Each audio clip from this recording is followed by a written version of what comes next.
Salut à tous, j'espère que vous allez bien et que vous profitez pleinement du nouvel ATH qu'on a connu pour le Bitcoin. En ce moment, c'est vraiment extraordinaire, on a tout qui explose, on a tout qui est dans le vert et ça fait vraiment plaisir. On a de nouvelles opportunités chaque jour qui arrivent de partout et c'est ce qu'on va aller voir aujourd'hui. Donc dans cette vidéo, on va aller analyser bien évidemment le Bitcoin pour essayer d'analyser ce qui pourrait se passer dans les prochains jours parce qu'on a quand même quelques indicateurs qui sont assez importants à voir. On ira bien évidemment voir l'Ether parce que c'est là où je pense qu'on va avoir dans les prochains jours la plus grosse opportunité. On ira faire rapidement un petit tour sur les marchés généraux et surtout, restez bien jusqu'à la fin de la vidéo car je vais vous présenter les 15 projets sur lesquels je recharge en ce moment. Ce sont des projets qui ont d'énormes potentiels, qui sont justement en train de sortir d'une phase très importante. Ce sont des crypto-monnaies qui sont situées dans des domaines très prometteurs et qui ont d'énormes potentiels, surtout sur du long terme. On a un bull run qui arrive à grands pas et les 15 cryptos que je vais vous présenter n'ont pas encore vraiment explosé et présentent encore de très belles opportunités pour faire d'énormes pourcentages haussiers. Donc si vous voulez investir ou que vous avez investi sur les cryptos, je vous conseille vraiment de rester jusqu'à la fin de cette vidéo. En ce moment, on a la plupart des crypto-monnaies qui sont dans le vert, qui sont en train d'exploser, et notamment des projets dont je vous ai parlé l'année dernière. Et aujourd'hui, pour ceux qui m'ont suivi, vous devez être hyper contents et vous devez avoir fait des bénéfices. Donc bravo à vous, c'est dans ces moments-là qu'on se rend compte que le travail qui a été fait en amont n'a pas servi à rien et c'est aujourd'hui qu'on en récolte les fruits. Et bien évidemment, et surtout dans ces phases-là, n'oubliez pas de prendre des profits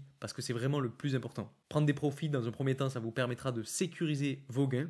Puis dans un second temps, ça vous permettra aussi de pouvoir réinvestir si on a une correction massive qui arrive. Vous voyez, on a des gros projets dont je vous ai parlé l'année dernière, comme par exemple Fetch, Injective, Toncoin, Algo, qui ont complètement explosé lors de ces derniers jours. Je ne vous les liste pas tous, mais il y en a vraiment énormément. Donc c'est vraiment très important de pouvoir prendre du profit. Ensuite, pour ceux qui m'ont suivi sur les deux challenges de 1000 $ à 10 000 $, vous devez là aussi être très content, puisque sur le premier portefeuille sur lequel on avait investi 1000 $, on est à 3400 $. Avec en meilleure performance BitTensor qui nous a fait plus de 687%. Et en moins bonne performance, on a le Litecoin avec quand même 40%. Donc si on regarde dans le détail, on voit qu'on a toutes les crypto-monnaies qui sont en positif. Et quand on regarde la courbe d'évolution depuis le début du portefeuille, vous voyez qu'on est parti de 1000 $ le 3 novembre 2023 et qu'aujourd'hui, on est à quasiment 3500 $. Et puis pour le second portefeuille, là pour le coup, on a eu une moins bonne performance, mais parce qu'on est rentré plus tard. Si on regarde, on est rentré en début d'année 2024 et vous voyez que depuis le début d'année, on a déjà fait 800 $ de bénéfices. La meilleure performance est faite par RNDR. Vous le savez, c'est une crypto-monnaie que j'apprécie beaucoup, dont je vous ai parlé l'année dernière et qui a complètement explosé. On a fait plus de 200% de bénéfices. Et la moins bonne, c'est EGLD, qui n'a toujours pas vraiment explosé. Donc vous voyez que c'est assez intéressant parce que pour 2000 € d'investis, on est déjà à 5200, donc on a fait un petit peu plus du quart du chemin. Juste avant de commencer, rapidement, pour ceux qui sont nouveaux sur cette chaîne, tout d'abord bienvenue à vous, je m'appelle Louis. Je vous partage 2 à 3 fois par semaine mes analyses sur le marché des crypto-monnaies, donc si cette thématique vous plaît, n'hésitez pas à vous abonner. Et puis aussi, si vous voulez me rejoindre sur les autres réseaux, j'ai un canal Telegram, un compte TikTok et un compte Instagram sur lesquels je vous poste en avant-première quelques exclusivités. Les liens sont en description, donc si ça vous intéresse, n'hésitez pas à aller m'y rejoindre. Et bien entendu, toutes les informations que je vous donne en vidéo ne sont pas à prendre comme un conseil en investissement. L'investissement sur les crypto-monnaies comporte des risques, donc surtout faites bien attention à vous en ce qui concerne l'investissement. Ceci étant dit, passons directement à l'analyse de la courbe d'évolution du Bitcoin. Là, pour le coup, on va analyser le court terme, donc je suis sur des chandelles de 4 heures. Et si on zoome un petit peu plus, vous voyez que depuis qu'on est passé au-dessus de l'ATH, donc l'ATH, je l'ai matérialisé avec cette ligne rouge, eh bien ça a été quand même assez propre puisqu'on est allé chercher un niveau de résistance autour de 72 200 $. Et en fait, ce qui s'est passé ensuite, c'était assez logique, j'ai envie de dire, puisque vous voyez, on est venu retester l'ancien niveau de résistance qui était bien évidemment le all-time high avant de repartir à la hausse. Donc ce type d'évolution est assez fréquente. Vous voyez, on a tapé le all-time high une première fois, on a bien corrigé. On s'est fait supporter par le niveau de support autour de 60 000 $. Et même on est allé un petit peu plus bas pour sortir en fait tous les nouveaux qui étaient rentrés dans le marché et déclencher tous les stop-loss. Donc là, pas mal de manipulation. Ensuite, on est remonté petit à petit. On est allé chercher une nouvelle fois le all-time high. On a latéralisé un petit peu en dessous. On est passé au-dessus, repassé en dessous. Donc là, pareil, beaucoup d'indécision. Et ensuite, on l'a cassé à la hausse. Et maintenant, on a eu ce niveau de résistance. Et on est retourné chercher le niveau de support qui était l'ancien all-time high. Et en fait, ça n'a pas duré longtemps puisque toute la chute s'est bien fait ravaler. Et si on le mesure, on a eu quand même une chandelle qui était assez grande avec presque 5% de correction. Donc sur le court terme, c'est assez impressionnant. Mais je vous le rappelle, on est quand même sur des chandelles de 4 heures. Maintenant, ce qui se passe, c'est quand même aussi assez propre puisque on a cassé le niveau de résistance à la hausse et on est en train justement de venir le retester.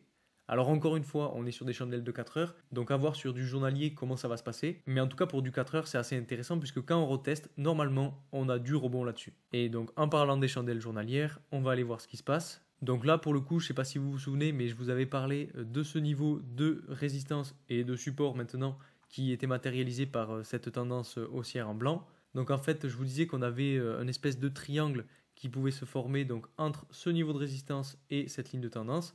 Et bon, finalement, on l'a cassé à la hausse plus rapidement que prévu, donc c'était quand même plutôt bon signe. Quand on regarde le RSI, on voit qu'on est toujours dans des zones de surachat, donc là ça fait vraiment un moment qu'on y est. Donc attention tout de même quand on va venir retourner dans des zones plus neutres, où on pourrait avoir potentiellement de la correction sur le prix. Honnêtement, sur du journalier, pour l'instant, je ne vois pas vraiment de divergence entre le prix et le RSI, puisqu'on n'a quand même pas une tendance baissière nette sur le RSI. On pourrait potentiellement avoir quelque chose comme ceci, mais bon, pour moi, c'est pas très clair. Donc, j'irai pas jusqu'à dire qu'on a une divergence. À voir comment le prix va évoluer dans les prochains jours, mais pour l'instant, je reste confiant. Dans tous les cas, on a notre gros niveau de support maintenant identifié par l'ancien ATH, et je suis très curieux de voir comment il va faire réagir le prix si ce dernier retourne dessus. Donc si malheureusement on entame une correction, on aura ce niveau de support qui est l'ancien all-time high, on aura bien évidemment la tendance haussière à surveiller, et ensuite le niveau de support des 60 000 $. Et honnêtement, c'est un scénario qui est envisageable puisque vous voyez, on serait sur une correction de 16%, donc vous voyez, c'est vraiment pas grand chose, surtout pour les cryptos. C'est un type de correction qu'on a l'habitude de voir. Vous voyez ici, on avait une correction de 21%, donc c'est des corrections qui sont assez normales entre guillemets et qui, j'ai envie de dire, sont même bénéfiques pour l'évolution à la hausse du prix. Et enfin, quand on s'intéresse à l'intervalle hebdomadaire,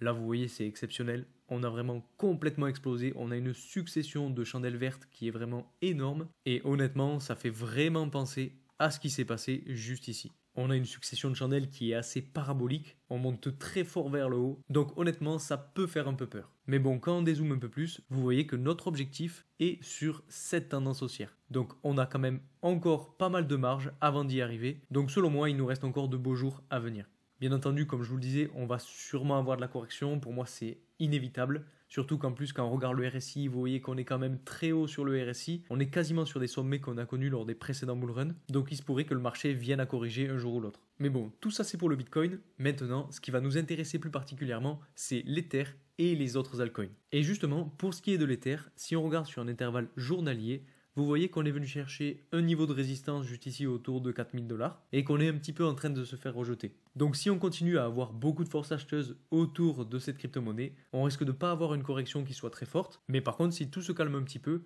on pourrait justement avoir une correction qui nous amène chercher potentiellement un niveau de support autour de 3 600 $. Et en fait, ce sera aussi un petit peu une bonne chose puisqu'on pourrait avoir potentiellement le même type de correction que ce qu'on a eu juste ici, avec potentiellement une vingtaine de pourcents de correction. Si on regarde depuis les 4000 jusqu'ici, bon là pour le coup on est à 11%, donc ce serait plutôt intéressant, ça permettrait justement de réinvestir à ce niveau-là, mais bon ça ce serait si on n'a pas de volume, pas de force acheteuse. Et pour moi c'est le scénario on va dire le moins probable entre guillemets. De mon côté, ce que j'envisage plutôt, c'est que les liquidités présentes actuellement sur Bitcoin commencent à basculer petit à petit sur les altcoins. Et vous me voyez venir, le premier altcoin qui va profiter de ces liquidités, c'est Ether. Et comme je vous le disais dans ma précédente analyse de marché, quand on regarde sur des chandelles hebdomadaires, on voit que l'Ether n'est, quant à lui, pas encore allé chercher son plus haut sommet. Il lui reste encore un petit peu de marge jusqu'à y arriver. Vous voyez, on a une vingtaine de pourcents à la hausse à faire. Et généralement, ce qu'on dit, c'est qu'une fois que le Bitcoin a fait sa poussée à la hausse, les liquidités basculent sur Ether et petit à petit sur tous les altcoins, mais ça, vous connaissez la chanson.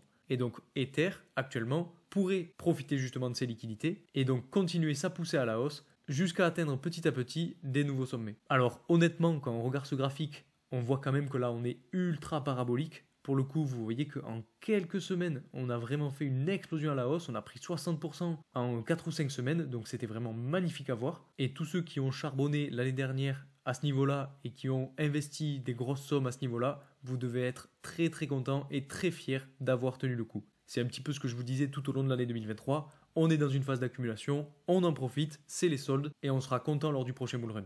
Et vous voyez, c'est exactement ce qui s'est passé. Donc pour moi, comme je vous le disais en début de vidéo, il faut commencer à prendre petit à petit des profits. Donc vous voyez qu'actuellement, on est sur un niveau de résistance. C'est un niveau de résistance qui a fait batailler le prix ici, ici ou encore ici. Donc il se pourrait qu'on ait quand même un peu de mal avant de le franchir. Mais bon, dans tous les cas, pour moi, ce n'est qu'une question de jours ou de semaines avant qu'on atteigne le fameux ancien ATH. Pour moi, je vois pas vraiment le Bitcoin exploser complètement, dépasser son ATH, sans que l'Ether suive. Bien évidemment, il faut quand même comprendre que pour Bitcoin, on a eu un petit peu un coup de boost grâce aux ETF qui ont été approuvés, mais on pourrait justement avoir le même coup de boost sur Ether lorsque les ETF Ethereum vont être approuvés. Là aussi, ce n'est plus qu'une question de jours ou de semaines, et maintenant, il ne nous reste plus qu'à attendre la nouvelle officielle pour voir comment va évoluer le prix. Dans tous les cas, pour moi, maintenant, le Bitcoin a fait sa partie du travail, et maintenant c'est aux altcoins d'en profiter. Donc personnellement j'ai vendu une partie de mes bitcoins pour avoir de la liquidité et réinvestir sur les altcoins que je vais vous présenter un petit peu plus tard dans la vidéo. Juste avant de vous présenter les quelques crypto-monnaies sur lesquelles je recharge en ce moment, on va aller rapidement voir du côté du S&P 500, du dollar et du Nasdaq.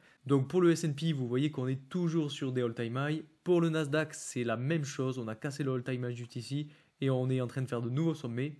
Et en ce qui concerne le dollar, là, on a quelque chose qui est assez intéressant aussi, c'est qu'on a une tendance baissière qui s'imprime juste ici, si je la trace rapidement. Et c'est assez important à souligner parce que généralement, quand on a le dollar qui baisse, on a les crypto-monnaies qui augmentent. Donc ça peut être très intéressant à regarder. On aura bien entendu un niveau de support juste ici, qui a déjà d'ailleurs fait rebondir le prix. Donc à voir comment va évoluer le prix dans ce triangle-là, entre cette tendance baissière et ce niveau de support. En tout cas, pour l'instant, si le cours du dollar continue de baisser, c'est très bon signe pour les cryptos. Et enfin, pour terminer la vidéo, on va aller voir les quelques projets sur lesquels je recharge en ce moment. Et vous allez voir que c'est pas par hasard que j'ai choisi ces projets pour recharger. Ils ont tous en ce moment une structure très importante à connaître qui annonce de très belles choses pour la suite. Donc la première crypto-monnaie sur laquelle je recharge, c'est la crypto-monnaie ADA. Et tout simplement, je recharge car on vient de sortir de cette phase d'accumulation et on est sur le point de casser la dernière résistance avant de complètement exploser. Vous voyez, cette dernière résistance autour de 0,79$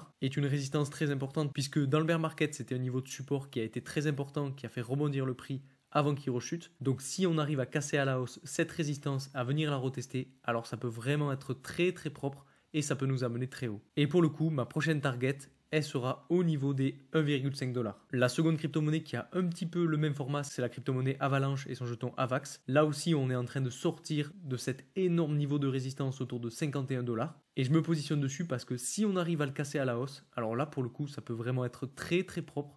On aura sûrement de la résistance autour des 100$, mais après, honnêtement, je vois pas ce qui pourrait arrêter le prix d'évoluer à la hausse. C'est une crypto-monnaie qui a un très très gros potentiel et pour moi elle va exploser ses derniers plus hauts lors de ce bull run. Surtout qu'en plus si on regarde le RSI, vous voyez qu'il est retourné dans des zones neutres et là il est en train de repartir sur des zones de surachat, donc on pourrait avoir de la hausse pour la suite. Ensuite la crypto-monnaie suivante c'est FTM. Là je suis en train de recharger parce qu'en fait vous voyez qu'on est sorti très proprement d'ailleurs de cette phase d'accumulation entre ce niveau de résistance et ce niveau de support. Vous voyez c'est très très propre.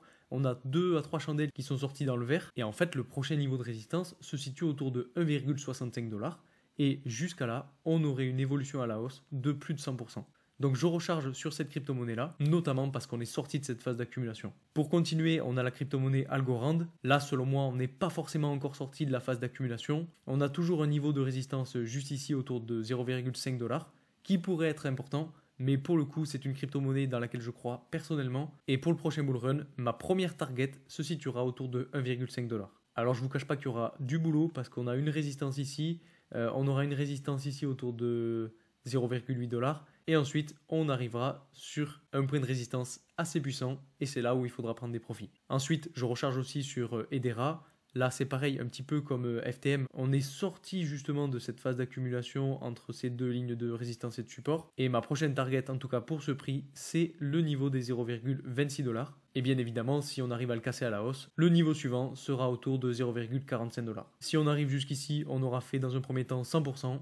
Et puis la deuxième target, on est à plus de 240%. Toutes les crypto-monnaies dont je vous parle et sur lesquelles je recharge ont d'énormes fondamentaux et sont selon moi des crypto-monnaies qui vont exploser lors du prochain bull run puisqu'elles vont être emportées par la vague haussière. En plus de ça, si on a une alt season qui s'enclenche, alors ça peut vraiment être magique pour ces crypto-monnaies-là. Ensuite, on a The Sandbox. The Sandbox, là, bon, on est toujours sur des chandelles hebdomadaires, hein, mais on est pour moi pas loin de sortir de la phase d'accumulation. On a un RSI qui est juste aux portes des zones de surachat. Donc c'est un petit peu différent de ce qui se passe pour les autres. Dans cette vague haussière, on n'est pas encore allé chercher des zones de surachat. Et pour moi, ça ne va pas tarder, puisque bien évidemment, on a un gros niveau de support ici, on a une phase d'accumulation qu'on pourrait identifier juste ici. Et si on en sort, alors la première target sera autour de 1,4$ et la target suivante autour de 3,3$. Et si on arrive jusqu'ici, on aura fait plus de 300% de hausse. Ça m'étonnerait vraiment pas que ça arrive, surtout que pour moi, c'est un projet qui est dans une thématique qui a beaucoup d'avenir. Ensuite, on a la crypto-monnaie Filecoin. Là, c'est pareil, on est toujours qu'aux prémices d'une grosse évolution à la hausse qui nous attend. Pour moi, on est justement en train de sortir d'une phase d'accumulation. On a quand même un niveau de résistance qui est assez puissant là où se trouve le prix justement. Donc à voir dans les prochains jours comment ça se passe, si on arrive vraiment à casser à la hausse, à retester et à repartir. Parce que honnêtement, il y a énormément de marge jusqu'au précédent sommet historique. Et pour le coup, c'est une crypto-monnaie qui, elle aussi, selon moi, a beaucoup d'avenir, qui a un projet solide. Et c'est pour ça que je recharge dessus en ce moment. Ensuite, on va passer sur des structures un petit peu différentes, mais sur des projets qui sont selon moi très importants. Je recharge sur Kaspa parce qu'en fait, on est revenu tester l'ancien niveau de résistance qui est actuellement le niveau de support. Et donc, si on arrive à bien rebondir sur ce niveau-là, ça peut vraiment être très propre. Donc c'est un premier point de recharge et si on descend encore plus bas, on aura un second point de support juste ici, ça donnera une seconde occasion pour recharger. Dans tous les cas, c'est une crypto-monnaie sur laquelle je viens recharger actuellement. Ensuite on a UOS. UOS, on retourne un petit peu sur les mêmes schémas, phase d'accumulation de laquelle on n'est toujours pas sorti, on n'est pas encore entré dans des zones de surachat, donc très gros potentiel pour la suite avec plusieurs niveaux de résistance, un autour de 0,7$, un autour de 1$ et un autour de 1,3$. De la même façon, on a Loopring. Pareil, on est toujours dans cette phase d'accumulation, donc très gros potentiel pour la suite, avec une première target autour de 1,2$ et une seconde target autour de 3,8$. Je ne sais pas si vous vous rendez compte, mais en fait c'est phénoménal. Si on arrive jusqu'ici, on aura fait plus de 750% de hausse pour cette crypto. Franchement, je trouve qu'il y a énormément de grosses opportunités, surtout en ce moment, pour le marché des altcoins. Même chose pour ILV, toujours dans cette phase d'accumulation, très gros potentiel, première target autour de 668$. Ensuite, on a Centrifuge. Centrifuge, pour le coup, c'est un petit peu différent, mais très gros potentiel autour de cette crypto. Donc là aussi, je recharge. De la même façon, gros potentiel, on a la crypto-monnaie IOTA. On est justement en train de retester un niveau de résistance très puissant ici et on est en train de le casser à la hausse. Donc c'est très bon signe. On aura sans doute un niveau de résistance autour de 0,67$ qui fera potentiellement batailler le prix. Mais dans tous les cas, si on arrive jusqu'ici, on aura au moins fait 71% de hausse. Autre crypto-monnaie que je surveille en ce moment, c'est Arbitrum. Arbitrum, je pense qu'il y a un très gros potentiel et de belles choses qui se préparent. Donc même si on est assez haut, c'est pour ça que je recharge en ce moment. Et enfin, la dernière crypto-monnaie sur laquelle je recharge, c'est GMX. Parce que là, pour le coup, on est aussi en train de flirter avec un gros niveau de résistance. On a de la marge avant d'arriver dans des zones de surachat sur le RSI. Et selon moi, ce n'est qu'une question de semaine avant d'aller chercher le dernier all-time high et d'aller chercher le palier symbolique des 100$. Donc voici concrètement les crypto-monnaies sur lesquelles je recharge en ce moment. J'espère que la vidéo vous aura plu. J'ai essayé de faire un petit peu le tour des différents marchés et notamment d'analyser plus en profondeur le Bitcoin et l'Ether. J'espère que j'aurais pu aussi vous aider à identifier peut-être certaines crypto-monnaies à fort potentiel sur lesquelles vous pourriez recharger. Maintenant, encore une fois, on peut avoir une correction qui soit majeure et qui fasse très mal à tout le monde. Donc bien entendu, ce n'est pas à prendre comme un conseil d'investissement. Surtout, n'oubliez pas de faire vos propres recherches avant d'investir dans quoi que ce soit. Donc moi, je vous présente simplement ce que je vais faire pour les prochains jours et les prochaines semaines. Maintenant, à vous de décider et à vous de choisir les crypto-monnaies que vous préférez. Comme d'habitude, n'hésitez pas à mettre un like sur cette vidéo si elle vous a plu, à vous abonner si mon travail vous plaît. Je vous remercie encore pour tout votre soutien et moi je vous dis à très vite pour une nouvelle vidéo. Salut!